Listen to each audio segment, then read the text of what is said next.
রাজশাহী বিশ্ববিদ্যালয় সমন্বয় পরিষদ গঠনের একটা নাটকীয়তা আছে এবং এখানে তিনটা স্টেপে মূলত সমন্বয় পরিষদ হয়। প্রথম স্টেপে যখন সমন্বয় পরিষদ হয় তাদেরকে অবাঞ্ছিত ঘোষণা করে শিক্ষার্থীরা যে তারা ছাত্রলীগের সাথে লিয়াজু করে কর্মসূচি ঘোষণা করত। এর পরবর্তীতে তাদেরকে অবাঞ্ছিত ঘোষণার পরে সেকেন্ড ফেজে সামাজিক সংগঠন মিলে একটা সমন্বয় পরিষদ গঠন করে, কিন্তু সেটা মিডিয়াতে পাবলিশ করে না। এবং 16ই জুলাই যখন ছাত্রলীগকে ক্যাম্পাস মুক্ত ঘোষণা করা হয় সাধারণ শিক্ষার্থীদের নিয়ে, এর পরবর্তীতে ছাত্রলীগের পক্ষ থেকে হুমকি ধামকি আসার ফলে এরা কিন্তু 25 জুলাই আন্দোলন স্থগিত করে এবং তারা সমন্বয় পরিষদ থেকে চলে যায়।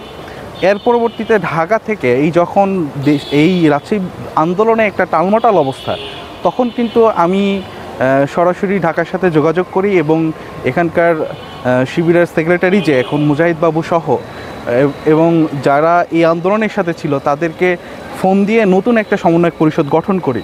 যে সমন্বয় পরিষদটা 27শে জুলাই আমরা নিয়ে আসি এবং 28শে জুলাই সেটা পাবলিশ হয়।